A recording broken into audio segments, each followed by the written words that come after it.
Alright, hello YouTube. Today I'm going to be showing you how to build Minecraft Legacy from source. So, the two things we'll need are Visual Studio 2012, and of course we need the source code. We also need 7-zip. So, first things first, let's go ahead and unzip this archive. So we go 7-zip, and we extract it to Minecraft source. So it's extracted, but I should say, so when you unzip the zip, you gotta make sure it's about this size. It doesn't have to be exact, but if it's about this size, you know that you have the correct version. There was a weird edition made by some dude on 4chan to like gatekeep the source, but some people shared the real version, and this is the real version from 2014. So we're gonna be working with this today. And if you have the weird like 500 megabyte version, or maybe it's about a gigabyte, then you know you have the wrong edition. But anyway, so we got it extracted. Here's our code. We're gonna open this file, but we need a specific version of Visual Studio, and that is this version. So we're gonna click Mount. We're gonna right click on Click Mount, and then open this as that. So I am in a virtual machine, just because you cannot build this on Linux. So anyway, so we got this. Make sure you agree to license terms. We click next. This is good, so we click install, and then we accept the prompt, and we're good. And so next thing you want to do, if you're on Windows and you're on Windows 10, you want to go up here to quick access, right click on it, click options, go to view, and then disable hide extensions for known file types. Click OK. And now we can see the extensions. On Windows 11, I believe it's just, there's like three dots up here, and you click options, and it's the same window. But anyway, so we're going to install this, and I'll be back once it's done. Okay, so now that we're installed here, we just click launch. And so what we want to do in this window is we want to click Visual C++ development settings. Click that, and then click Start Visual Studio. And it may take a little second. I believe this takes about maybe 5 minutes. It depends on your computer.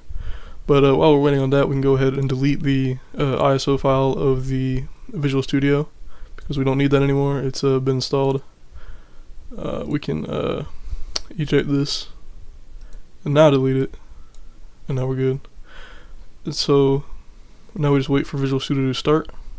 So once it starts, it will minimize itself for a second and then pop up. We want to accept this UAC. So yes, yes. Now we're good. So all we're going to do is we're going to go to our Minecraft source file. Well, yours will be Minecraft-October 2014, I believe, or something like that. And you want to open this file, Minecraft consoles.sln. So we want to open that. So you want to show more programs, and you want to go down to Visual Studio 2012, click OK, and it will open. We can actually close this window in the background because it's different. So when you see this, all you want to do is click No, because it's going to connect to the actual 4J Studios website, so don't do that. Click No, and that's OK. We click OK. Okay, so here we are in the source code of Minecraft Legacy Edition. So first things first, what we want to do is we want to go up here to where it says local Windows debugger and all this. We want to click on Durango. We want to click this arrow and go down to Windows 64 because we're on Windows. So we get prepared for that. Next thing we want to do is we want to go over here to client. We want to right click on it, set a startup project. Now we're good. And so we're gonna compile it, but there is going to be an error, and we're going to fix that error. It's very simple. So let's go. So it'll say these projects are out of date. Would you like to build them? Yes, we would. So it's going to compile all the code for the game, and we're about halfway there. I believe the most time-consuming part was setting up Visual Studio, and now we're here compiling it. If you have a powerful computer, it shouldn't take more than 5 minutes. It really should take less than 5 minutes.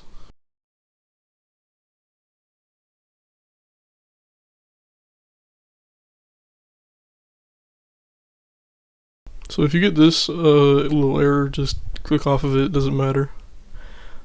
I'm actually not even sure what that does, but it does not matter. So just, swipe it off.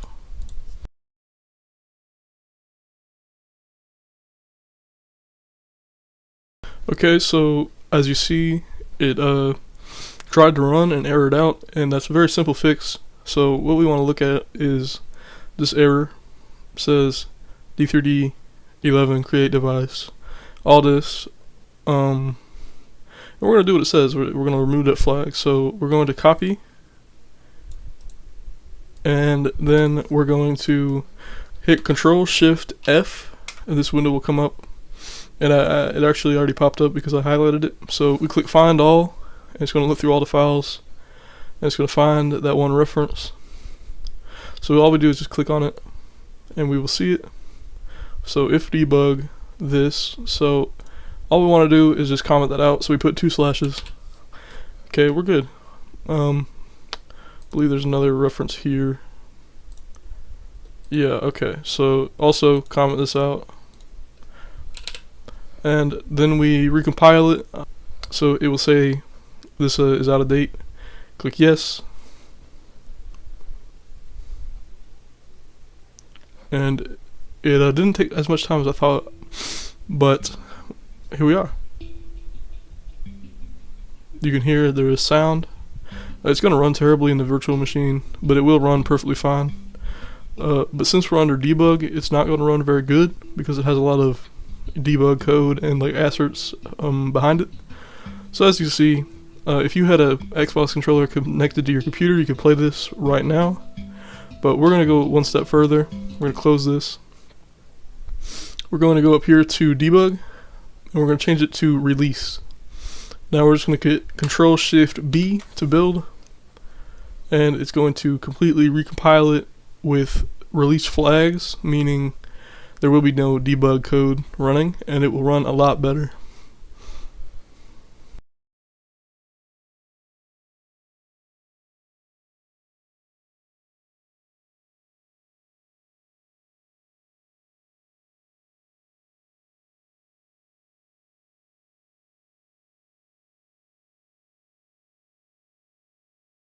Okay, so the build succeeded. So now we're going to go to the File Explorer, and in our Minecraft source code file folder, we're going to click x64 and release. And we're going to notice when we run this, it's not going to work. And we know the fix, it's very easy. So of course, assertion failed. So we're just going to click abort. And all we have to do is copy some files. So go back to your root folder here, and go to Minecraft client, and open it in a new window, or a tab if you're on Windows 11. Go back to release, and we're going to copy some things. So first of all, we're going to copy this. We're going to click, we're going to copy common over to release. So that's the first thing we're going to copy. Next, we're going to go inside the Durango folder. We're going to select CU, DLC images, layout, and sound. We're going to copy all of these. Hit Control C or just copy them, but we're not going to actually put them in the root of release.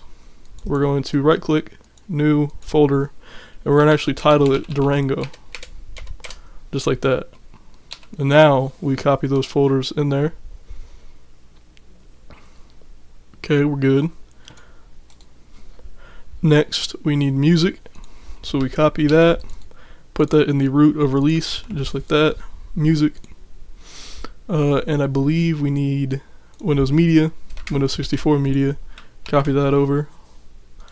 And we want some things inside of Windows 64, and that is Game HDD.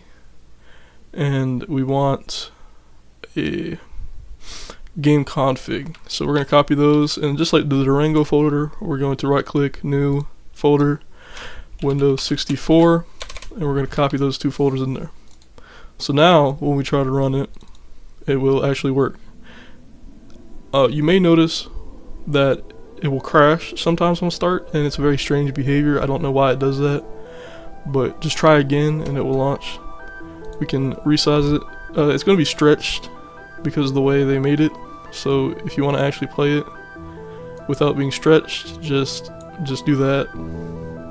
But you can do that too. So this is how you build it, and we are pretty much finished. If you have an X input controller, which is like Xbox, Power A, anything that works on an Xbox will work here.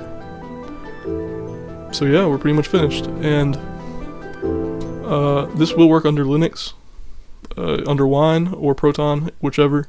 This build that we just created will work on Wine. So apparently there are some keyboard source codes working around, people just circulating them, and so we pretty much just do the same build process, but we input that keyboard code or script into this. But I'm not going to do that today.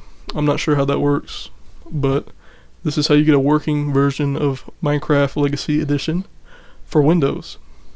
So thank you for watching.